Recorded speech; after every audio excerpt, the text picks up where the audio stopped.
تمام جہانوں کے لیے رحمت بنا کر کے بھیجا ہے. آپ پوری دنیا کے رسول ہیں, کسی مخصوص خطے کے رسول نہیں ہیں. آپ دنیا کے ہر خطے کے, پوری دنیا کے رسول ہیں. لہذا یہ ترقی کسی مخصوص خطے کے اندر نہیں ہوگی, بلکہ یہ ترقی عالمگیر ہوگی, اس لیے کہ آپ عالمگیر پیغمبر ہیں. ایک یہ, لہذا آپ کے بعد عالمگیر ترقی ہوئی. اور دوسری بات یہ سمجھ میں آتی ہے, جب کوئی چیز بہت زیادہ خوبصورت ہو جاتی ہے تو بہت جلدی مٹ جایا کرتی ہے, بہت جلدی مٹ جایا کرتی ہے. اس کی مثال میں دیتا ہوں. ایک پھول, کلی سے پھول بنتا ہے گلاب کا, آدمی دیکھ کر کے خوش ہوتا ہے, لیکن جب وہ مکمل پھول بن جاتا ہے اس کے بعد اس کا زوال شروع ہوتا ہے, مرجھا کر کے گر جاتا ہے. تو چیز جب مکمل خوبصورت ہو جاتی ہے, بہت زیادہ حسین ہو جاتی ہے, تو یہ حسین ہونا ہی اس کے مٹنے کی دلیل ہوتا ہے. یہ دنیا بہت خوبصورت ہو گئی ہے, اب اس کی خوبصورتی اشارہ کر رہی ہے کہ اس کے مٹنے کا وقت قریب آ گیا ہے. یہ چیز بھی میں نے غور و فکر کے بعد جو ہے سمجھی ہے کہ اب دنیا کا اینڈ بالکل قریب ہے, اس لیے کہ دنیا بہت خوبصورت ہو چکی ہے. اور کوئی بھی چیز اپنی خوبصورتی کے کمال تک پہنچ جائے تو کمال کے بعد زوال ہوتا ہی ہے. یہ تو ہر آدمی جانتا ہے, بچہ جانتا ہے کہ ہر کمال راہ زوالے, ہر کمال کو زوال ضرور ہوتا ہے.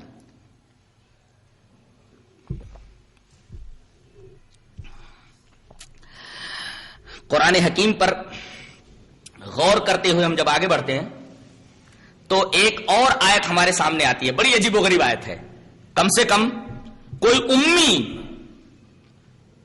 ایسی بات نہیں کہہ سکتا. اللہ فرماتا ہے او کظلمات فی بحر اللجی یغشاہ موج من فوقہ موج من فوقہ سحاب ظلمات بعضها فوق بعض اذا اخرج یدہ لم یکد یراها ومن لم یجعل اللہ له نورا فما له من نور. اللہ تبارک تعالی ارشاد فرماتا ہے, ذرا غور کرو کہ ایک گہرا دریا ہے, گہرا سمندر ہے. لجی مانے گہرا, بحر اللجی گہرا سمندر, ڈیپ سی, بہت گہرا سمندر ہے. اچھا, اللہ فرماتا ہے کہ سمندر کے اوپر ایک موج ہے. کتنی عجیب بات ہے, اللہ اکبر. آج سے کچھ سالوں پہلے تک یہ بات معلوم نہیں تھی, سائنسدانوں پر یہ حقیقت مخفی تھی. ایک گہرا سمندر ہے, اس گہرے سمندر کے اوپر ایک موج ہے, موج کے اوپر ایک بادل ہے. سمندر کے اوپر ایک موج, موج کے اوپر بادل. کہتے ہیں یہ جو موج ہے, اس موج کے نیچے بھی ایک موج ہے. اللہ نے دو موجوں کا تذکرہ کیا ہے.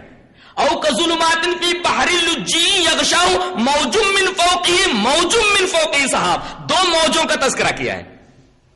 ترتیب کیا ہے؟ سمندر کے اوپر موج سطح کے اوپر, اور موج کے اوپر بادل, اور یہ جو پہلی موج ہے اس کے نیچے ایک موج ہے. کیا بتانا چاہ رہا اللہ تبارک تعالیٰ اس آیت کریمہ میں؟ کہ ہوتا ایسا ہے کہ آدمی جب نیچے جاتا ہے سمندر میں تو ایک جگہ ایسی آتی ہے کہ اپنا ہاتھ اگر نکالے تو اسے نظر نہیں آتا. سائنسدانوں نے ریسرچ کیا تو پتہ یہ چلا کہ ہوتا ایسا ہے کہ جو بادل ہوتا ہے سمندر کے اوپر, موج کے اوپر, پہلی موج کے اوپر جو بادل ہوتا ہے, یہ بادل سورج سے روشنی اخذ کرتا ہے, ایبزارب کرتا ہے. اچھا, اس بادل سے جو روشنی موج کے اوپر پڑتی ہے تو موج چونکہ حرکت میں رہتی ہے, لہذا موج کے اوپر جب بادل سے آنے والی روشنی پڑتی ہے تو موج کے اوپر پڑتے ہی یہ روشنی بکھر جاتی ہے, اور تھوڑی بہت روشنی اندر پہنچتی ہے دوسری موج تک. تو 1 کلومیٹر تک نیچے جائیے تو اگر آدمی اپنا ہاتھ دیکھنا چاہے تو اسے نظر آ جائے گا. 2 کلومیٹر نیچے جائے تو تھوڑا تھوڑا نظر آ جائے گا, لیکن 2 کلومیٹر سے نیچے گیا 3 کلومیٹر تک تو اپنا ہاتھ نکالے تو اس کو نظر نہیں آئے گا. اس میں اشارہ اس بات کی طرف ہے کہ پہلی موج کے اوپر جو روشنی پڑی تھی 1 کلومیٹر تک اس روشنی میں آدمی اپنے ہاتھ دیکھ سکتا ہے, اور اس روشنی کا بچا کھچا حصہ جو دوسری موج کے اوپر پڑا تو اس دوسری موج کی روشنی میں بھی تھوڑا ہاتھ نظر آتا، اس لیے کہ تھوڑی سی روشنی دوسرے موج کے اوپر پڑی، اور پھر جب اور نیچے چلا جاتا ہے تو اس کو اس کا ہاتھ نظر نہیں آتا، اس لیے کہ اب ظلمتوں کے، تاریکیوں کے اور اندھیاریوں کے پردے ہیں، جس کو قرآن حکیم نے کہا ظلماتم بعضھا فوق بعض، ایک جو ہے تاریکی ہے دوسری تاریکی کے اوپر، اس طرح جیسے پردہ ہوتا ہے، پردے کے اوپر پردہ، پردے کے اوپر پردہ، پردے کے اوپر پردہ، اس لیے کہ نیچے تاریکیوں کے حجاب ہیں، ایک پردہ دوسرے پردے کے نیچے موجود ہے، اس وجہ سے وہاں چیز نظر نہیں آتی۔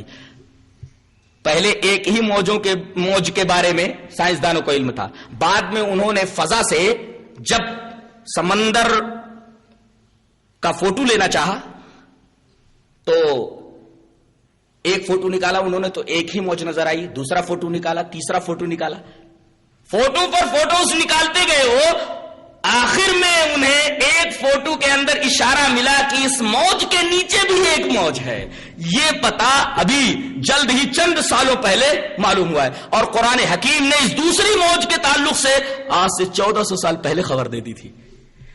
کیا یہ اس بات کی طرف اشارہ نہیں ہے؟ یہ کسی امی کا کلام نہیں ہے، بلکہ یہ اللہ تبارک تعالیٰ کا کلام ہے، جس نے سمندر پیدا کیے، دریا پیدا کیے، کائنات کی ہر شے پیدا کی، اور کائنات کی ہر شے کی حقیقت کا اسے علم ہے، اس لیے کہ اسی کی بنائی ہوئی ہے۔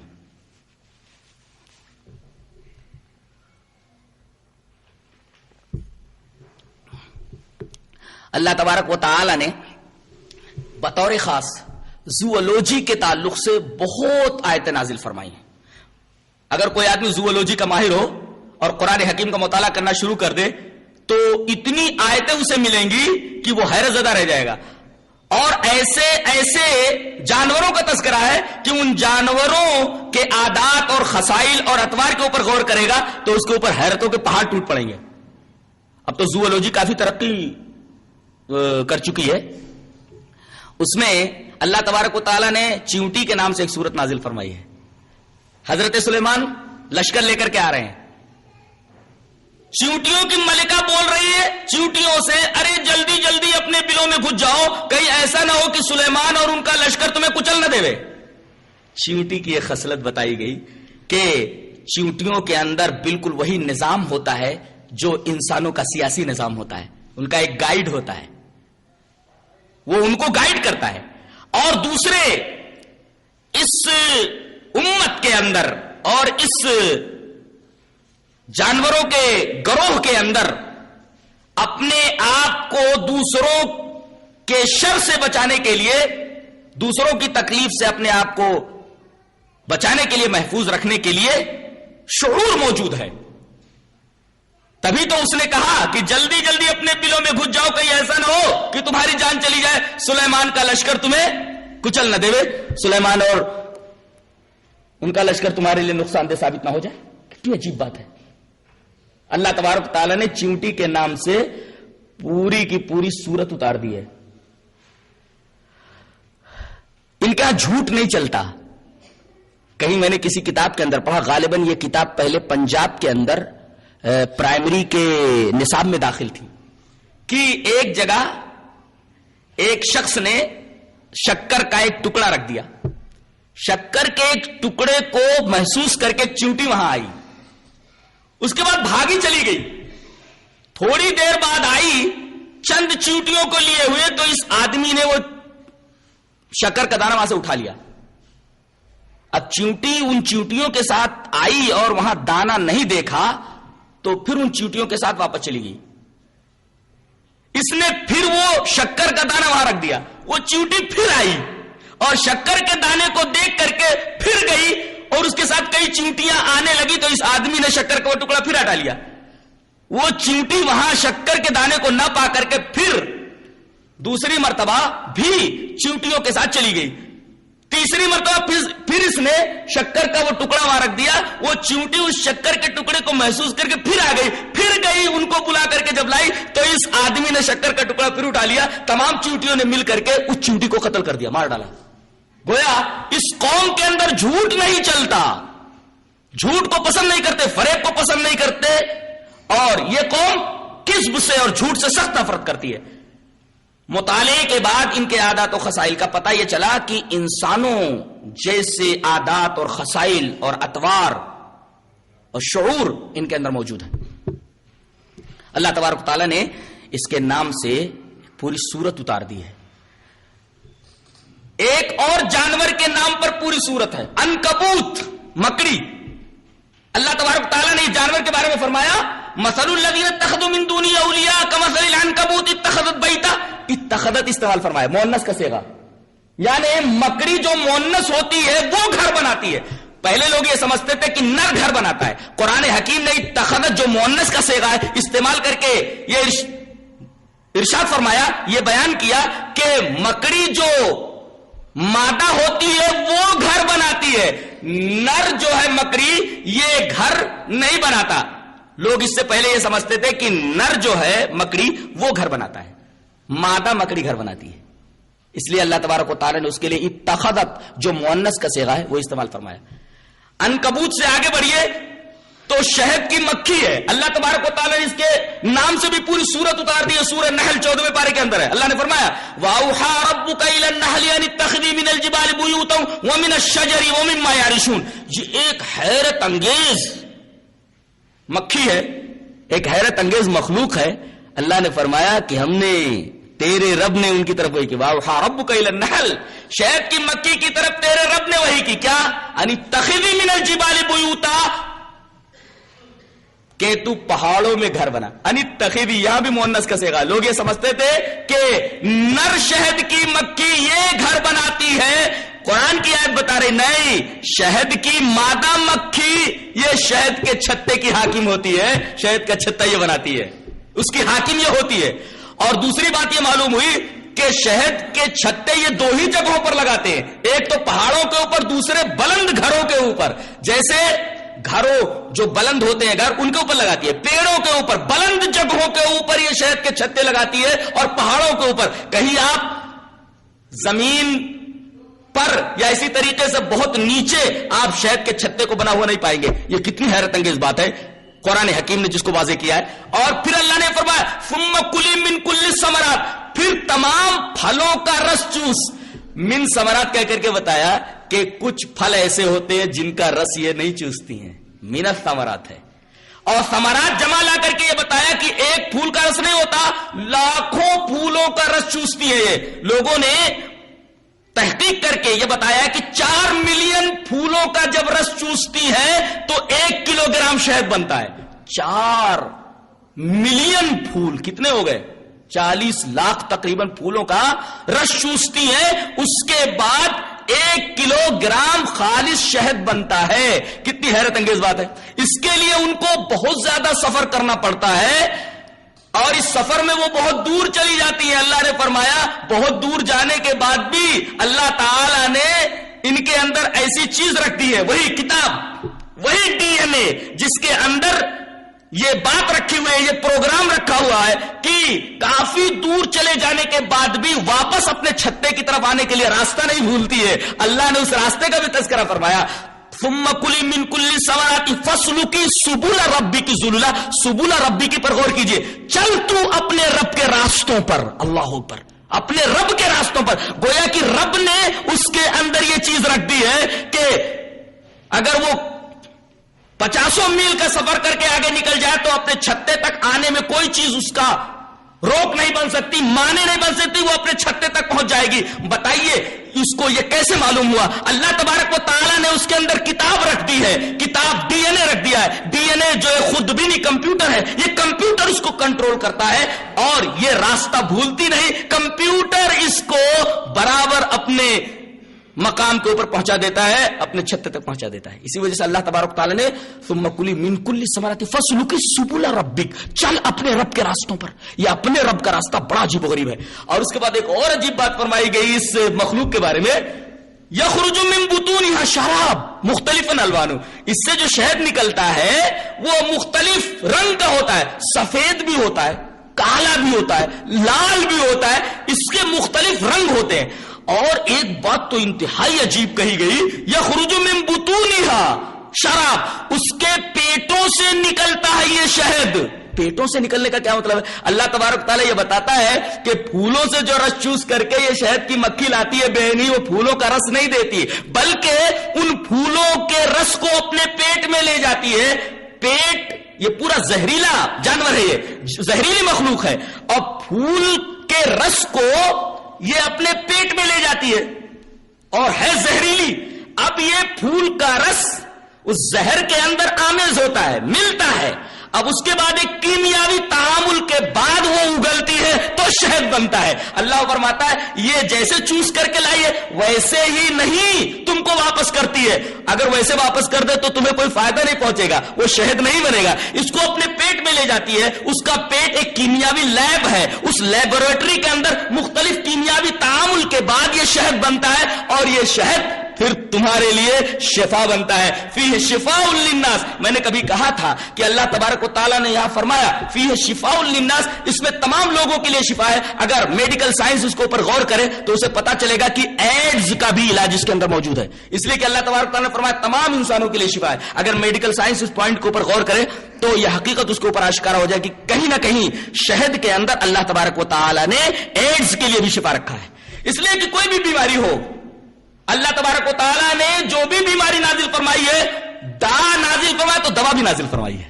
ایسا نہیں ہے کہ بیماری نازل فرما دی اس کے لیے دوا نہیں ہے. اور جب فیہ شفاء للناس کہہ دیا تو میڈیکل سائنس کو ذرا اس کے اوپر تحقیق کرنے کی ضرورت ہے.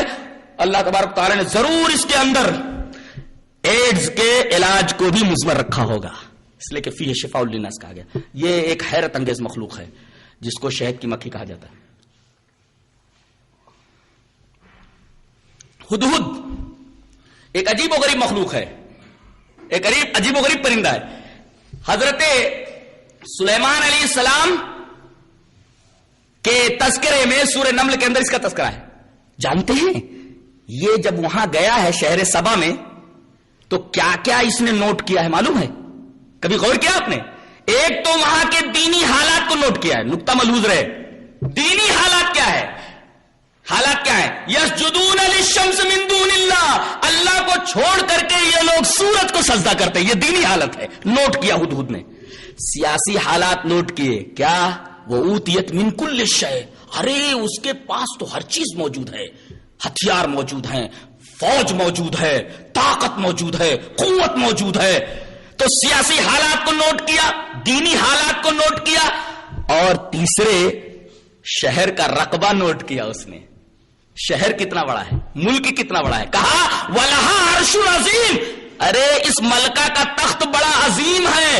اور جس کا تخت بڑا عظیم ہو، تخت کا عظیم ہونا، تخت کا بڑا ہونا در حقیقت ملک کے رقبے کی عظمت پر دلالت کرتا ہے کہ ملک کا رقبہ بھی بڑا ہوگا، اس لیے کہ تخت عظیم ہے. سیاسی حالات نوٹ کیے اس نے، دینی حالات نوٹ کیے، ملک کا رقبہ نوٹ کیا. دنیا کا کوئی بھی سفیر اگر پہنچ جائے کسی ملک کے اندر سفارت کی غرض سے، ایمبیسڈر بن کے، تو اتنی باریکی کے ساتھ حالات کو نوٹ نہیں کر سکتا جتنا کہ ہدہد نے نوٹ کیا ہے. اللہ تبارک تعالیٰ نے بیان فرمایا کہ قاصد اور ایمبیسڈر بناؤ تو یہ تمام خصوصیات اس کے اندر ہونا چاہیے. بہت ہی بریلینٹ اور بہت ہی ٹیلنٹڈ ہونا چاہیے. کیا کتاب ہے، سبحان اللہ، کیا باتیں کہی ہیں اللہ تبارک و تعالیٰ نے. پورے سیاسی نظم کو، نسق کو آپ مرتب کر سکتے ہیں حضرت سلیمان علیہ السلام کے واقعے سے. ایک بڑی عجیب بات فرمائی گئی. حضرت سلیمان علیہ السلام نے جس کو غائب پایا تو دو باتیں اس کے تعلق سے کہی. اچھا، بغیر بتائے وہ چلا گیا، اور اس کے لیے تفقد کا لفظ ہے. ایک چھوٹا جانور ہے، اس کو تلاش کرنے کی کیا ضرورت. بتایا گیا کہ عظیم حکمراں وہی ہوتا ہے جو بڑی بڑی چیزوں پر نگاہ رکھنے کے ساتھ ساتھ چھوٹی چھوٹی چیزوں پر بھی نگاہ رکھے. اس لیے کہ چھوٹی چھوٹی چیزیں بھی کبھی ملک کے فساد کا باعث بن جاتی ہے، ملک کو تباہ کرنے کا باعث بن جاتی ہے. چھوٹی چھوٹی چیزوں پر بھی نگاہ رکھے. اگرچہ حدود چھوٹی چیز تھا، حضرت سلیمان علیہ السلام کی نگاہ اس کے اوپر بھی. کہا بغیر بتائے نکل گیا ہے. لَأُعَذِّبَنَّهُ عَذَابًا شَدِيدًا أَوْ لَأَذْبَحَنَّهُ. یہاں دو طریقے کی سزاؤں کا تذکرہ ہے. ایک ہے تعذیب اور ایک ہے سزائے موت. ایک ہے تعذیب لَأُعَذِّبَنَّهُ، اور ایک ہے وَلَأَذْبَحَنَّهُ، ذبح کر دوں گا، سزائے موت. اس کا مطلب یہ ہے کہ جرم اگر چھوٹا ہو تو سزا دی جائے، اور اگر جرم بہت بڑا ہو تو پھر موت، سزائے موت ہے. کیا بات ہے، اللہ اکبر. جرم چھوٹا ہے تو سزا دی جائے، جیل کی یا اور کوئی سزا تجویز کی جائے. اور اگر سزا بڑی ہے، ناقابل معافی ہے، تو اولاد بہن اسے ذبح کر دیا جائے, سزائے موت دی جائے. اور یہ بھی کہا گیا اولا یاتینی بسلطان مبین, مجرم کو اپنے جرم کے لیے, ملزم کو اپنے اوپر لگائے گئے الزام کی طرف سے مکمل مدافعت کی اجازت دی جائے, تب فرد جرم عائد کیا جائے, بولنے کا موقع دیا جائے. ایسے ہی نہیں کہ کسی نے الزام لگا دیا تو اس کو گرفتار کر کے جیل کے اندر ڈال دیا جائے, یا اسے سزا دی جائے, یا اس کو قتل کر دیا جائے, پھانسی دے دی جائے, بلکہ اس کی مکمل تحقیق کی جائے. فرد جرم عائد کرنے سے پہلے اس کو بولنے کا موقع دیا جائے, صفائی کا موقع دیا جائے. اولا یاتینی بسلطان مبین سے بالکل واضح ہے. یہ عجیب و غریب پرندہ ہے ہدہد.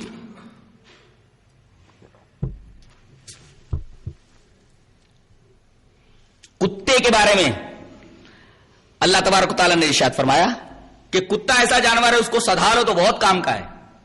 معلم کتا جسے بولتے ہیں, سورہ مائدہ کے اندر اس کا تذکرہ ہے. اس کو سدھاؤ تو بڑے کام کا ہے. گویا کی ٹریننگ کی طرف بھی اشارہ ہے کہ کتے کو کیسے ٹرین کیا جاتا ہے اس کو بھی سیکھو. کیسی ٹریننگ دی جائے کہ گھر کی حفاظت کیسے ہو, بلڈنگ کی حفاظت کیسے ہو, مال کی حفاظت کیسی ہو. اور اسی طریقے سے یہ بھی سکھاؤ, ٹرین کرو کہ کس طریقے سے شکار کو پکڑے. اور معلم کتا وہی ہوتا ہے کہ بسم اللہ کہہ کر کے اسے شکار کے اوپر چھوڑا جائے, شکار کے قریب پہنچ جائے, اور اگر یہ کہہ دے کہ واپس آ جائے تو شکار کو چھوڑ کر کے واپس آ جائے, تو کتا معلم ہوتا ہے. اور اللہ تبارک تعالیٰ نے علم کی لاج کتنی رکھی ہے, اس لیے کہ وہ عالم الغیب والشہادہ ہے, علیم ہے. علم کی لاج دیکھیے کہ نجس جانور ہے, لیکن بسم اللہ کر کے اگر چھوڑا گیا شکار کے اوپر, اگر یہ شکار کو پکڑ لے, شکار مر جائے تو بغیر ذبح کیے ہوئے اس کا گوشت حلال ہے. اگر آپ وہاں پہنچے اور اسے مرا ہوا پایا شکار کو آپ نے, تو اس کا گوشت حلال ہے علم کی وجہ سے. عام کتا اگر مار دے کسی کو, کسی جانور کو, تو جانور کا کھانا حرام ہے. لیکن کتا چونکہ علم والا ہے, بسم اللہ کہہ کر کے چھوڑا گیا, اللہ نے اس کے علم کی لاج رکھی ہے کہ اگر یہ شکار کو مار ڈالے تو چونکہ بسم اللہ پڑھ کر کے چھوڑا گیا, اگر شکار مر گیا تو اس کا گوشت حلال ہے بغیر ذبح کیے ہوئے. جس سے علم کا مقام ظاہر ہوتا ہے, علم کی عظمت ظاہر ہوتی ہے.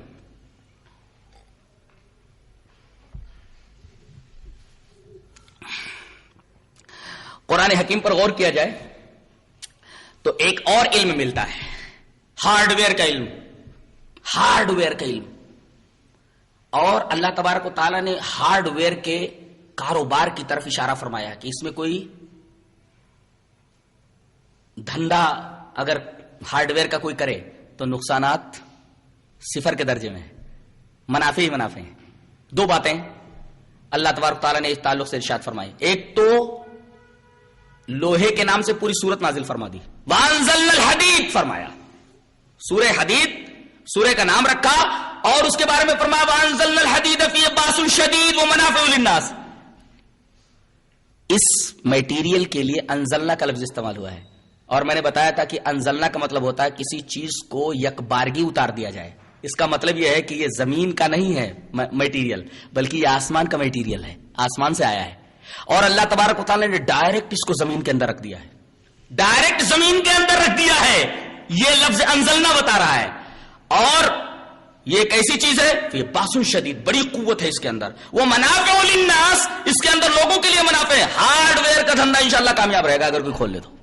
منفعت ہی منفعت ہے. معمولی ایک بھنگار والا اسکریپ ڈیلر جو چھوٹے چھوٹے ٹکڑے ٹھیلے کے اوپر اٹھاتا ہے, میں تو کہتا ہوں کہ بہت ہی اچھا کماتا ہے اور بہت کامیاب ہے اس دھندے کے اندر. میں نے دیکھا ہے کہ اسکریپ ڈیلر کبھی نقصان میں نہیں رہتا, ہمیشہ کامیاب رہتا ہے. جبکہ وہ چھوٹے چھوٹے لوہے کے ٹکڑے وغیرہ بٹورتا رہتا ہے, اس کے بعد بیچتا ہے, گاڑی بھر کر کے بیچ دیتا ہے اور کافی پروفٹ اس کو حاصل ہو جاتا ہے.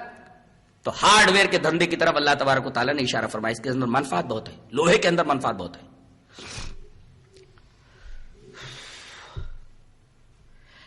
ایک علم کا اور تذکرہ ہے قرآن حکیم, علم المذیاع, ریڈیو کا علم. ریڈیو کا علم.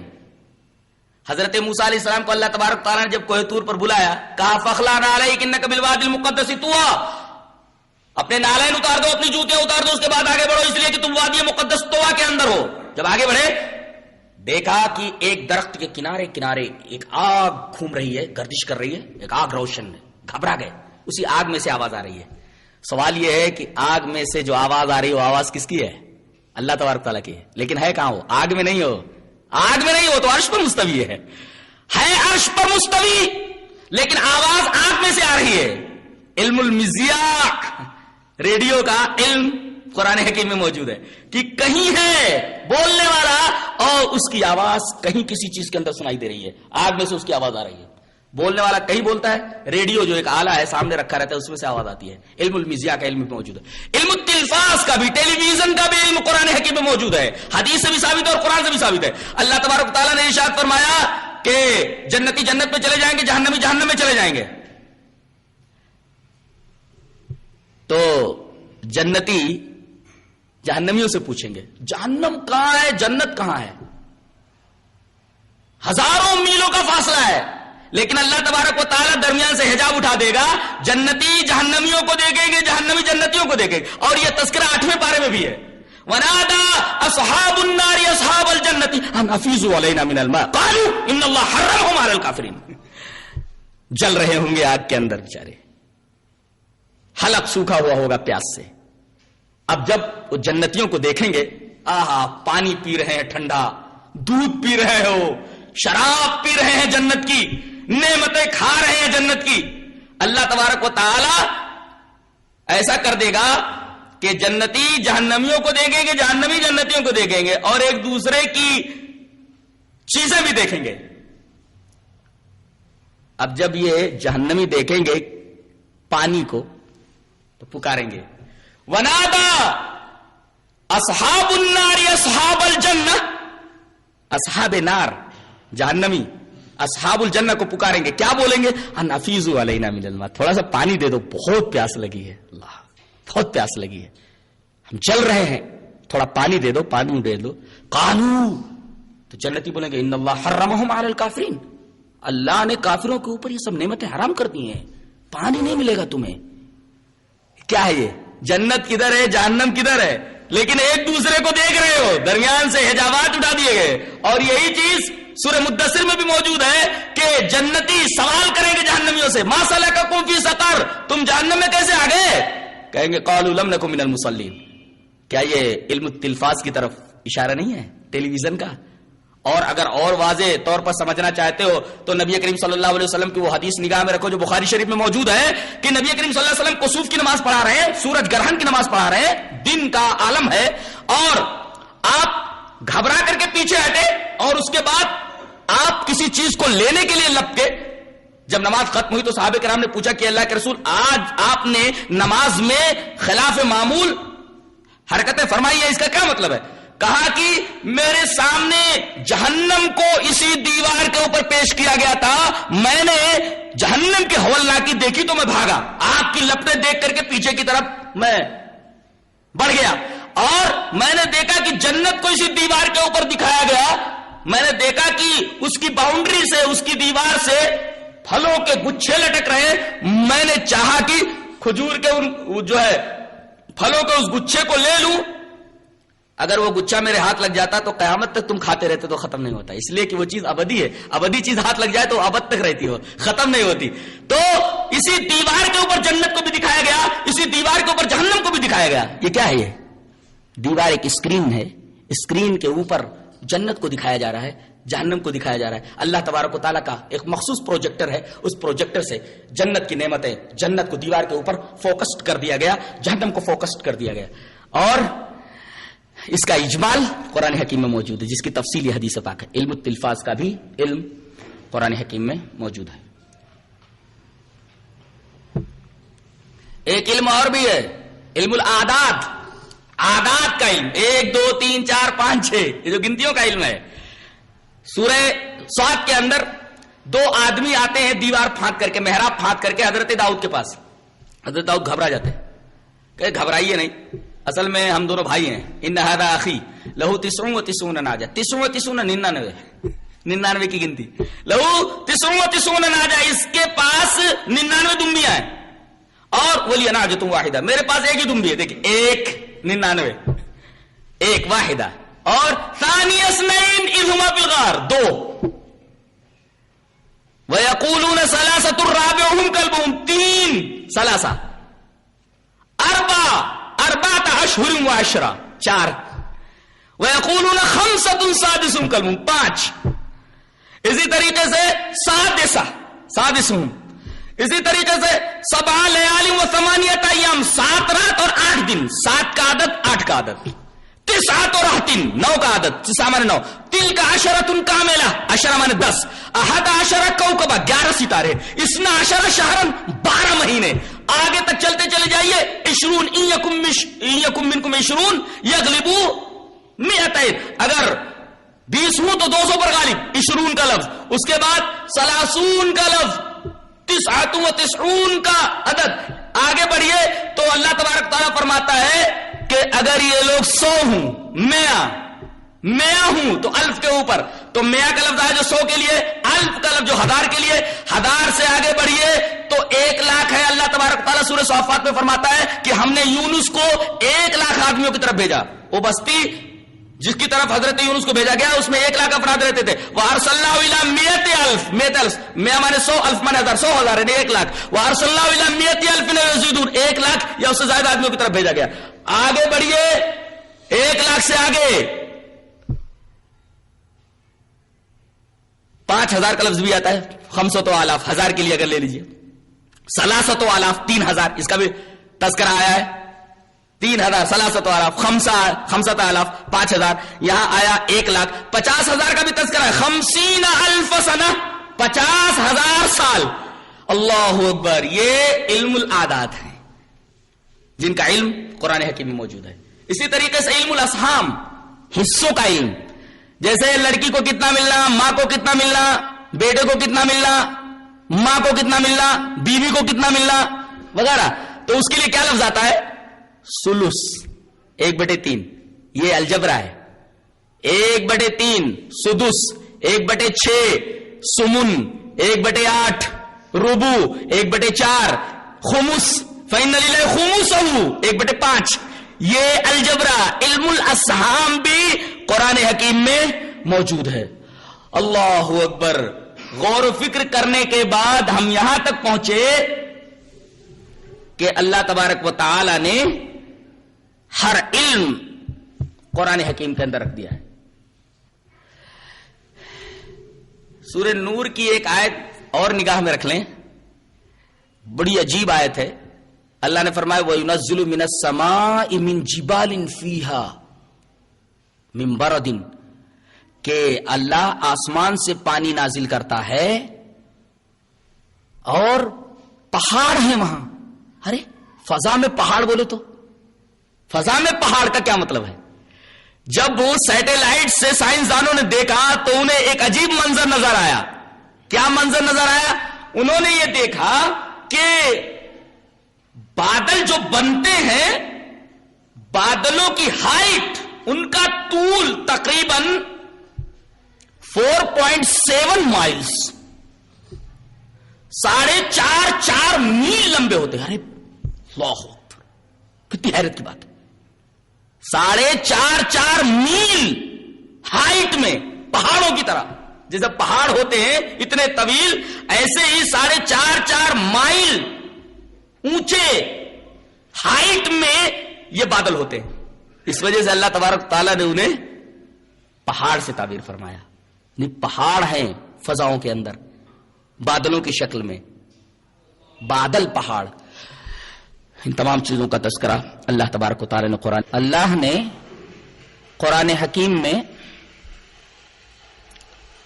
علم الحساب کا بھی تذکرہ فرمایا ہے۔ ارشاد فرمایا گیا هو الذي جعل الشمس ضياء والقمر نورا وقدره منازل لتعلموا عدد السنين والحساب، وہی ذات ہے جس نے سورج کو ضیاء بنایا۔ اس آیت کریمہ میں ایک بات انتہائی قابل غور ہے کہ سورج کے لیے ضیاء کا لفظ لایا گیا ہے جو ضوء کی جمع ہے۔ تحقیق کرنے کے بعد یہ معلوم ہوا ہے کہ سورج کی روشنی 7 رنگوں کی ہے، اسے منشور میں داخل کرنے کے بعد معلوم کر لیا جاتا ہے۔ اسی وجہ سے اللہ تبارک و تعالی نے سورج کے لیے ضیاء کا لفظ استعمال فرمایا ہے جو ضوء کی جمع ہے، جو سورج کی کئی روشنیوں کی طرف اشارہ کرتی ہے۔ اور سائنسدانوں نے کہا کہ منشور سے جب سورج کی روشنی کو گزارا جاتا ہے، پرزم سے گزارا جاتا ہے، تو سورج کی اس روشنی کے 7 رنگ بنتے ہیں. اور آگے فرمایا گیا وَقَدَّرَهُ مَنَازِلَ لِتَعْلَمُوا عَدَدَ السِّنِينَ وَالْحِسَابَ، اور سورج کی وَالْقَمَرَ نُورٌ وَقَدَّرَهُ مَنَازِلَ، اللہ تبارک و تعالی نے سورج کو ضیاء بنایا اور چاند کو نور بنایا. ایک بات اور یہ معلوم ہوئی کہ سورج کی روشنی ذاتی ہے اور چاند کی روشنی قمر کی روشنی سورج کی روشنی سے مستفاد ہے. اس کے بعد اللہ نے فرمایا وَقَدَّرَهُ مَنَازِلَ لِتَعْلَمُوا عَدَدَ السِّنِينَ وَالْحِسَابَ، اللہ نے چاند کی منزلیں مقرر کی ہیں تاکہ تم سالوں کا عدد اور حساب جان لو. یہ آیت کریمہ بتاتی ہے کہ اللہ تبارک و تعالی نے علم الحساب کا بھی تذکرہ قرآن حکیم میں فرمایا ہے.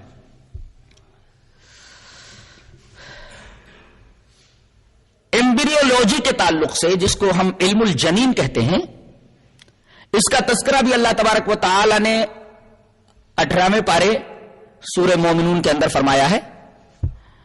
ارشاد فرمایا ثم خلقنا النطفة علقة فخلقنا العلقة مضغة فخلقنا المضغة عظاما فكسونا العظام لحما ثم انشأناه خلقا آخر فتبارك الله احسن الخالقين.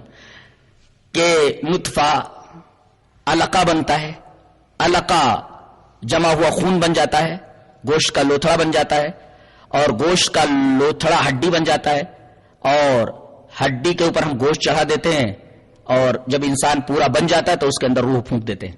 یہاں اللہ تبارک و تعالی نے تخلیق انسانی کے 7 مدارج کا تذکرہ فرمایا ہے.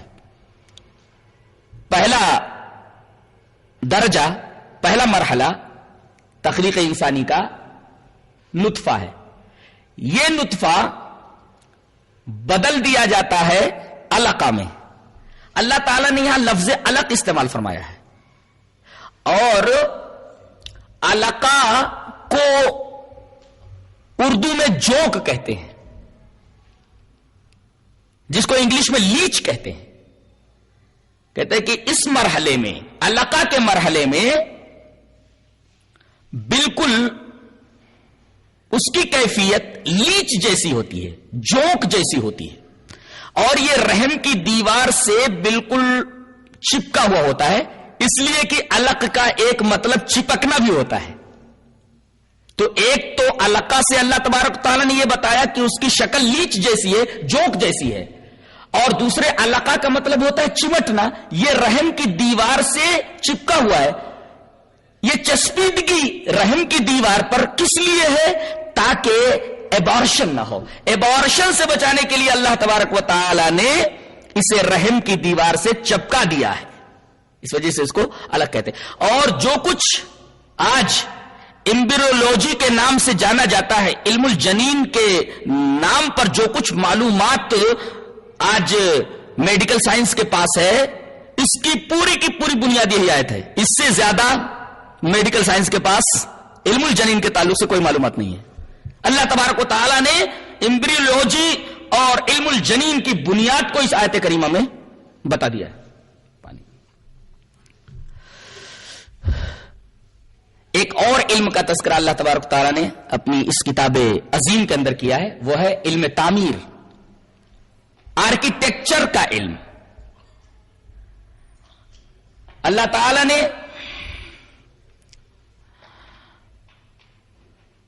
تذکرہ فرمایا کہ ایک پیغمبر کی قوم ایسی تھی جو پہاڑوں سے گھروں کو تراش لیتی تھی. وَكَانُوا يَنْحِتُونَ مِنَ الْجِبَالِ بُيُوتًا، یہ پہاڑوں سے گھروں کو تراشتے تھے. یہ آرکیٹیکچر کا ایک اعلیٰ نمونہ ہے جسے قرآن حکیم میں ذکر کیا گیا ہے. اسی طرح آپ 15واں پارہ سورہ کہف پڑھیں گے تو اس میں ایک شخصیت، ایک ہستی ذوالقرنین کا تذکرہ کیا گیا ہے. ذوالقرنین اپنے ایک سفر میں ایسی جگہ پر پہنچے جہاں کے لوگوں نے یہ شکایت کی کہ یہ جو درہ ہے، اس درے سے یاجوج ماجوج ہمارے اوپر حملہ آور ہوتے ہیں اور لوٹ مار کرتے ہیں، زمین میں فساد کرتے ہیں، تو ہم سے جتنی دولت آپ چاہیں لے لیں لیکن یہ درہ بند کروا دیجئے۔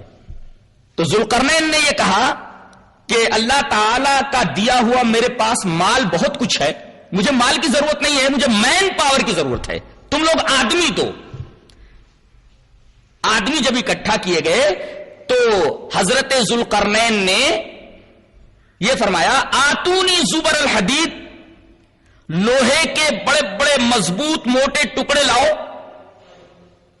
اور پھر درے کے پاس وہ لوہے کے بڑے بڑے ٹکڑے، لوہے کی بڑی بڑی چادریں تہ بتا رکھ دی گئیں، اور ان دو چادروں کے درمیان، ہر دو چادروں کے درمیان کچھ میٹیریل رکھ دیے گئے تانبے کے، اور اس کے بعد بھٹھیوں سے اس کو ہوا پہنچائی گئی، اور آگ جب بہت زیادہ گرم ہو گئی، روشن ہو گئی، تو یہ لوہے کی تمام چادریں آپس میں مل گئی، اور یہ دیوار پوری کی پوری اتنی چکنی ہو گئی کہ اللہ تبارک تعالیٰ نے فرمایا ایک تو بہت زیادہ مضبوط اور دوسری چکنی اتنی ہو گئی، فَمَسْتَعُوا أَن يَظْهَرُوهُ وَمَسْتَطَاعُوا لَهُ نَقْبًا، مضبوطی کی طرف اشارہ کر دیا گیا کہ اس کے اندر کوئی نقب نہیں لگا سکتا، اتنی مضبوط دیوار ہے، اور اتنی چکنی ہے کہ اس کے اوپر کوئی چڑھ کر اس پار نہیں جا سکتا۔ فَمَسْتَعُوا أَن يَظْهَرُوهُ، کوئی چڑھ بھی نہیں سکتا، یہ تو اس کے سلیپری ہونے کا تذکرہ کیا گیا، اتنی پھسلن والی ہے کہ کوئی اس پر چڑھ کر اس پار نہیں جا سکتا، اور اتنی مضبوط ہے کہ اس کے اندر کوئی نقب نہیں لگا سکتا، سوراخ نہیں کر سکتا۔ تو یہ علم تعمیر کا ایک اعلی نمونہ ہے جس کو قرآن حکیم میں ذوالقرنین کے تذکرے میں بیان کیا گیا ہے۔ اسی طریقے سے حضرت سلیمان علیہ السلام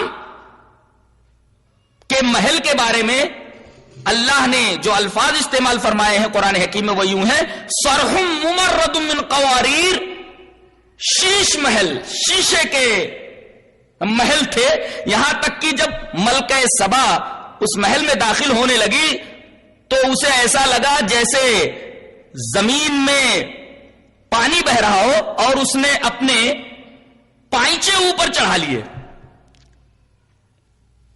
اس طریقے سے حضرت سلیمان علیہ السلام نے اپنے محل کو شیشوں سے بنوایا تھا۔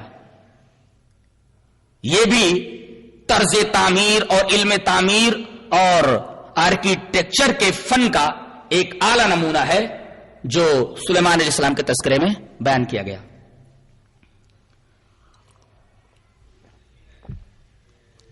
اللہ تبارک و تعالی نے ایک اور بڑی عجیب و غریب بات سورہ علق کے اندر ارشاد فرمائی ہے، وہ ابو جہل کے بارے میں ہے، ناصیۃ کاذبۃ خاطئہ، پیشانی کی یہاں دو صفتیں آئی ہیں، ایک تو خطاکار پیشانی، دوسرے جھوٹی پیشانی۔ محققین نے یہ بتایا ہے، ریسرچ کرنے والوں نے، جس میں انسانی کے اوپر جو ریسرچ کرتے ہیں، انہوں نے یہ بتایا ہے کہ ناسیہ جو پیشانی ہے اس کے عین پیچھے ایک قوت ہے جس کو فور برین بولتے ہیں، ایک چیز ہے جس کو فور برین بولتے ہیں۔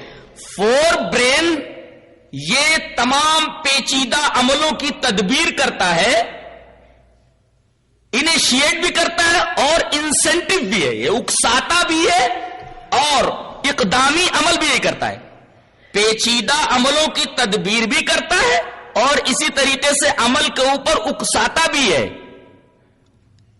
میڈیکل سائنس کو اس سے پہلے اس بات کا علم نہیں تھا، ریسرچ کرنے کے بعد یہ حقیقت سامنے آئی کہ عین پیشانی کے پیچھے یہ قوت موجود ہے جس کو ہم فور برین کے نام سے جانتے ہیں۔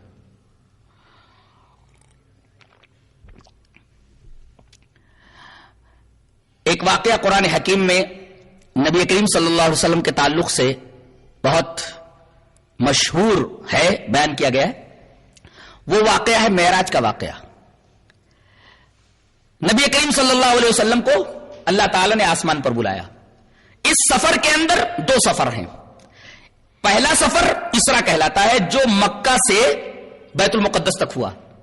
اس کے بعد بیت المقدس سے آسمانوں تک کا سفر معراج کہلاتا ہے. اللہ تعالی نے اتنا طویل سفر رات کے ایک مختصر سے حصے میں کروا دیا. اور احادیث شریفہ میں ایک سواری کا تذکرہ کیا گیا ہے جس کا نام براق ہے. یہ سواری آپ کو بلانے کے لیے بھیجی گئی تھی. آپ اس سواری کے اوپر بیٹھ کر کے لمحوں میں بیت المقدس آئے اور پھر لمحوں میں آپ نے فضا کو پار کیا. فضاؤں کو پار کرنے کے بعد پہلے آسمان پر گئے, پھر دوسرے آسمان پر گئے, پھر تیسرے آسمان پر گئے, یہاں تک کہ 7ویں آسمان پر آپ آگے سدرۃ المنتہا تک گئے. اللہ تبارک و تعالی نے اتنی بلندی پر آپ کو بلایا اور آپ اتنی بلندی پر پہنچے کہ آج تک اتنی بلندی کے اوپر کوئی انسان نہیں جا سکا اور قیامت تک اتنی بلندی پر کوئی انسان نہیں پہنچ سکے گا. اس واقعے کے اندر قابل غور بات ایک یہ ہے کہ چاند پر پہنچنے کے لیے جو شٹل ہوتا ہے, چاند پر پہنچنے کے لیے جو اسپیس کرافٹ ہوتا ہے, اس کی اسپیڈ بہت تیز ہوتی ہے. ابھی سنیتا ولیمز کے بارے میں ہم یہ جانتے ہیں کہ جب یہ اسپیس میں گئی, اسپیس سے جب وہ واپس ہوئی تو آدھے گھنٹے کے اندر وہ اسپیس سے زمین پر آ گئی. اندازہ لگائیے کہ جس اسپیس کرافٹ سے وہ گئی تھی واپس جب وہ اسپیس سے زمین پر آدھے گھنٹے کے اندر آ گئی, اس اسپیس کرافٹ کی اسپیڈ کا یہ عالم تھا. تو بتائیے کہ وہ سواری کتنی اسپیڈ والی اور کتنی تیز رفتار ہوگی کہ معمولی حصے میں رات کے وہ سواری نبی کریم صلی اللہ علیہ وسلم کو بیت المقدس تک لے گئی, پھر بیت المقدس سے فضا میں لے گئی, فضاؤں کو لمحوں میں پار کرنے کے بعد پہلے آسمان پر لے گئی, پھر دوسرے آسمان پر, پھر تیسرے آسمان پر, 7ویں آسمان تک سدرۃ المنتہا تک لے گئی. بتائیے اس سواری کی اسپیڈ کا کیا عالم ہوگا.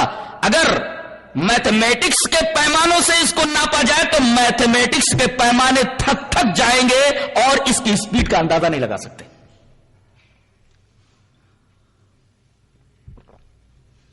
اللہ تبارک و تعالی نے اس سفر کا تذکرہ یوں فرمایا سورہ بنی اسرائیل میں, سبحان الذی اسری بعبدہ لیلا من المسجد الحرام الی المسجد الاقصی.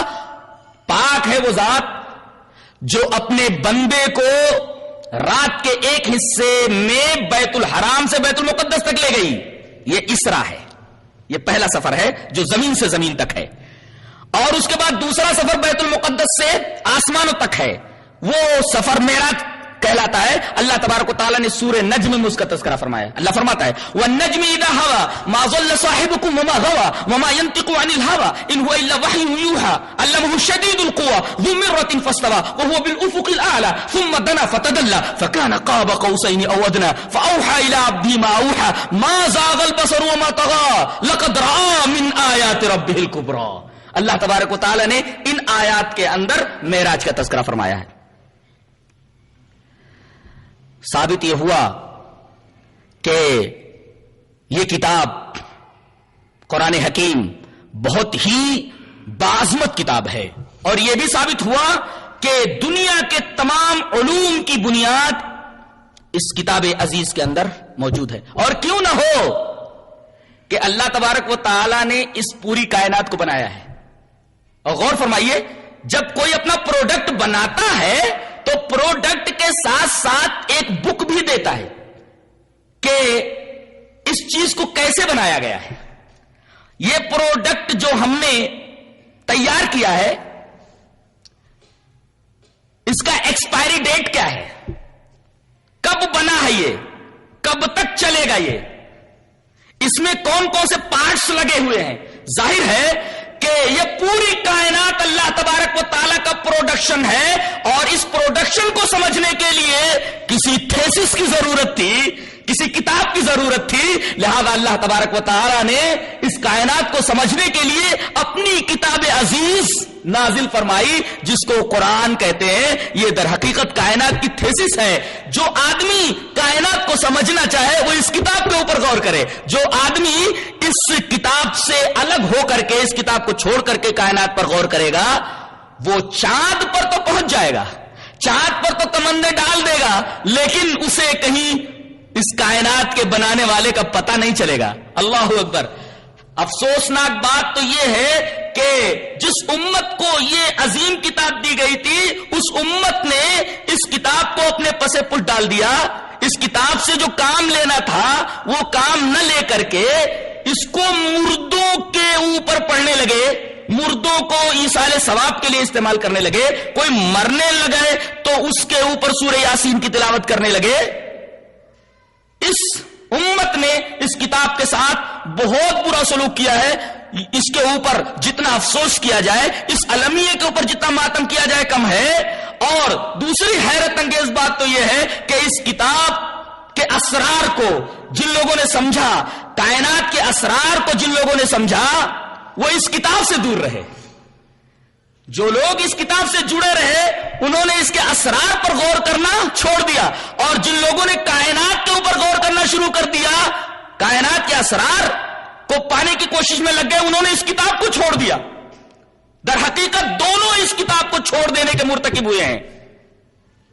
ایک نے قرآن کا حامل ہونے کے باوجود اس کتاب کو اپنے پسے پٹ ڈال دیا، تھیسس کو اپنے پیچھے ڈال دیا، اور ایک نے تھیسس کو نظر انداز کر کے پروڈکشن کے اوپر غور کرنا شروع کر دیا اس کتاب سے بے نیاز ہو کر کے۔ نتیجہ یہ ہوا کہ دونوں بھٹک گئے، دونوں گمراہ ہو گئے۔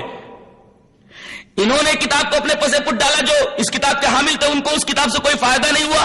ان کی مثال گدھے جیسی ہوگی جس کے اوپر کتابیں لدی ہوئی ہوں۔ اللہ تبارک و تعالی نے سورہ جمعہ کے اندر فرمایا، مثل الذین حملوا التوراۃ ثم لم يحملوها كمثل الحمار يحمل اسفارا۔ ان لوگوں کی مثال جنہیں تورات کا حامل بنایا گیا تھا، بس انہوں نے اس کتاب کو لیا اور اپنے پشت کے پیچھے ڈال لیا۔ ان کی مثال گدھے کسی ہو گئی جس کے اوپر چیزیں لدی ہوئی ہو۔ گدھے کو یہ علم نہیں کہ میرے اوپر کون سی قیمتی چیز لدی ہوئی ہے۔ تو جو لوگ اس کتاب کے حامل بنائے گئے تھے ان کی مثال تو گدھوں جیسی ہو گئی کہ انہوں نے اس کتاب کو اپنی پیٹھ کے اوپر لاد لیا۔ اس کے اندر کیا لکھا ہوا ہے، اسرار کیا ہے، علوم کیا ہے، ان کے اوپر انہوں نے توجہ نہیں دی۔ اور جن لوگوں کو یہ کتاب نہیں ملی انہوں نے اس تھیسس کو چھوڑ دیا، اس پروڈکشن کے اوپر غور کرنے لگے۔ انہیں بھی ضلالت کے سوا، گمراہی کے سوا کچھ ہاتھ نہیں آیا۔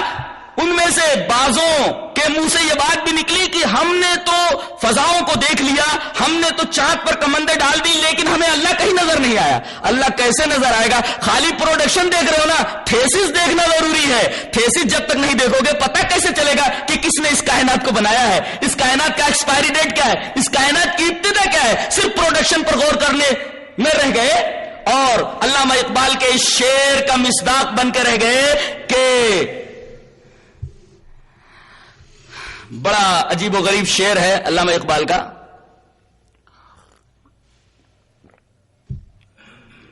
جس نے سورج کی شعاعوں کو گرفتار کیا، جس نے سورج کی شعاعوں کو گرفتار کیا، زندگی کی شب تاریک سحر کر نہ سکا، اور ڈھونڈنے والا ستاروں کی گزرگاہوں کا اپنے افکار کی دنیا میں سفر کر نہ سکا۔ اللہ تبارک و تعالی ان دونوں قوموں کو ہدایت نصیب فرمائے۔ وآخر دعوانا ان الحمدللہ رب العالمین۔